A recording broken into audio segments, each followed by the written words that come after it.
Hi Virgo, this is Jav. Welcome po sa ating channel. Gamitin ang reading na ito bilang gabay lamang. Kung naka-resonate kayo, comment down. Kung hindi kayo naka-resonate, ibigay niyo po sa iba kasi channel reading po ito. This is for you, Virgo.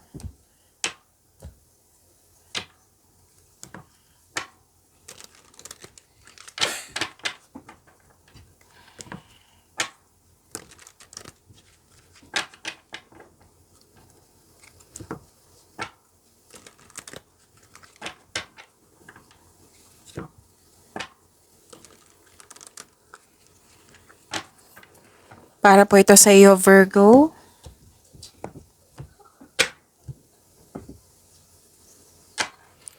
Maraming salamat po sa inyong patuloy na suporta at maraming salamat din po sa mga hindi nag-skip ng ads.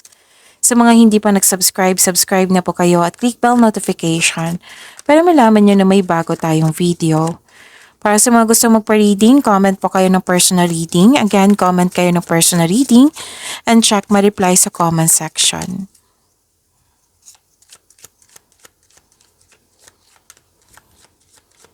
Mga ganap po para kay Virgo. I need 3 cards po.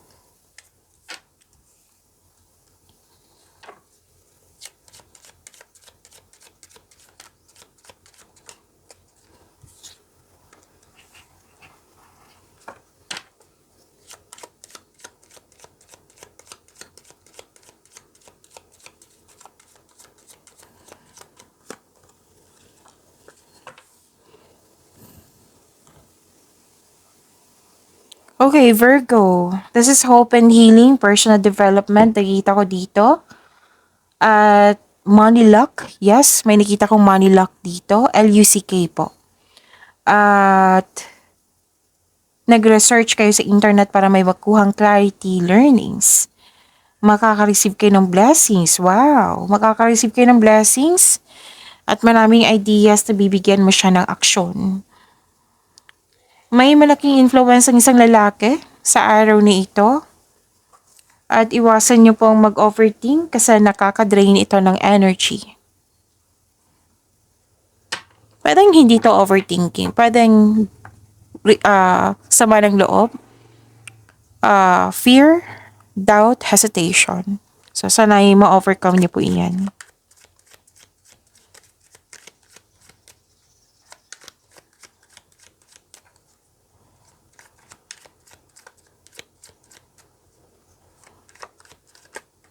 Okay, so kunin ko to. This is your energy.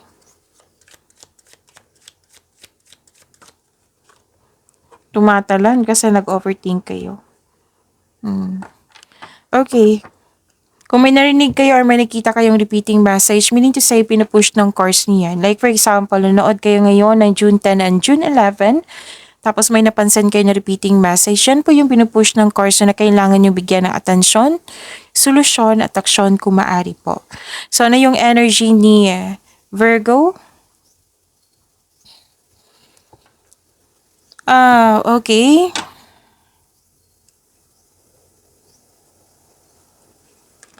Marami kang naisip na bagong ideas. So, ito yung nag-clarify dito sa inyong cards sa Oracle na lumabas dito sa tarot cards nyo. Marami kayong naisip na bagong ideas sa inyong relationship ba, sa inyong buhay pag-ibig, pwede din sa career and money nyo. Para sa ikakabuti ng sa inyong sarili, para magkaroon ng personal growth nga. Pwede din para sa ikakabuti ng iyong trabaho or sa kaperahan. At ang ilan sa inyo nag-enjoy ng home decoration, nag-enjoy sa pag-spend time sa bahay. May pag-aalaga dito may inaalagaan ka. Gusto mo ng magkaroon ng healthy connection or nag-aalaga kayo ng tao or bagay. Oo.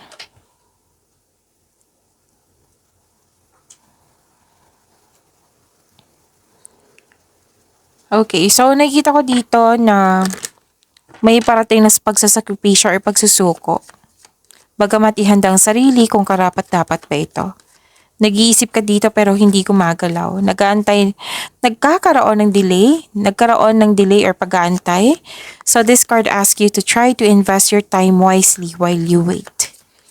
Kung nag-aantay ka ng job opportunity or contract, there may be delays and frustration. Same thing din sa kaperahan mo. So, wag din po kayo magdesisyon agad na mag-invest. Kumbaga, kailangan nyo na magkaroon ng time for reflection.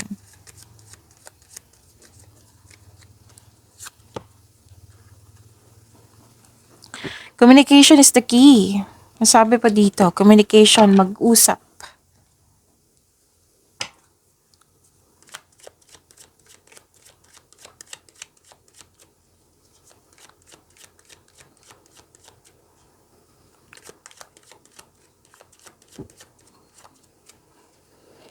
Career and money po ni Virgo.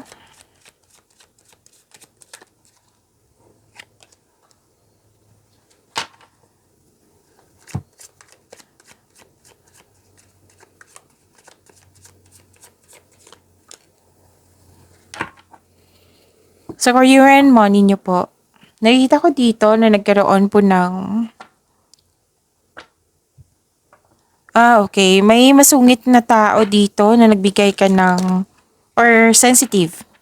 Nagbigay ka ng mahabang pasensya at pag-intindi. Same din sa kaperahan mo, nagbigay ka ng mahabang pasensya. And this card advise you to stay attention sa inyong income at sa paggasta. Okay? What I meant is oh, yun. May nasabi ako kanina, di ba, na may na same sa kaperahan nyo na kailangan nyo mahabang pasensya. I-correct ko lang po. Nang sabi dito na, kasi nakita ko dito na some of you nag-iipon. So, kailangan ng mahabang pasensya. And this card asks you to pay attention to your income sa pasok at labas ng pera nyo po. Lalo na sa paggasta. Yun, na-correct ko.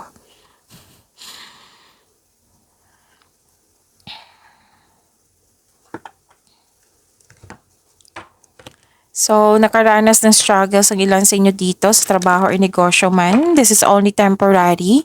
Huwag sumuko. Oras na para gawin ang huling hakbang tungo sa pagtataas na pagtatapos, hindi pagtataas. Oras na para gawin ang huling hakbang tungo sa pagtatapos ng isang proyekto or pagtatapos na pang matagalang pagsusumikap. Nakaramdam ka ng pagod. Kaya pala, nakaramdam ako ng pagod. Sobrang pagod. Okay, so, nakaramdam ka ng pagod at handa ka ng sumuko, ngunit malapit ka na. So, move forward, tapusin mo yung nag-aantay na gawain. Kumbaga, huwag kayong huminto. Hihinto kayo kung pagod na. Syempre, magpahinga.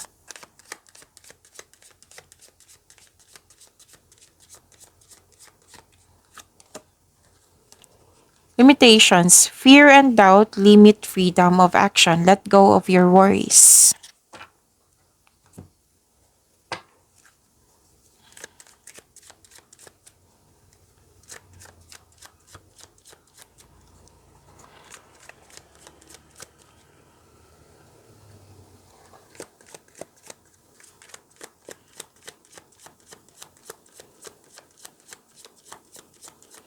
Love life, self-love, partnership, and romance, si Virgo po.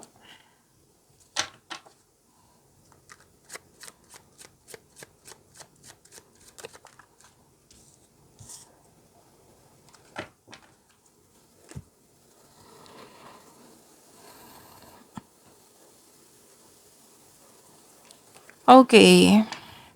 Makaka-receive ka ng regalo or tulong. Pwedeng kayo ang nagbigay ng tulong o regalo or kayo ang binigyan.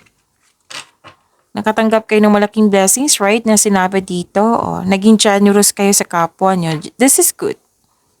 You're sharing your resources. Pwede sa material na bagay. Pwede din sa mga ideas.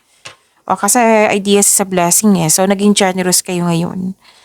And, pwede din nag-donate kayo sa charity or sa mga taong nangailangan po. Pwede rin nagbibigay ka ng pre-loves clothes or gamit sa bahay.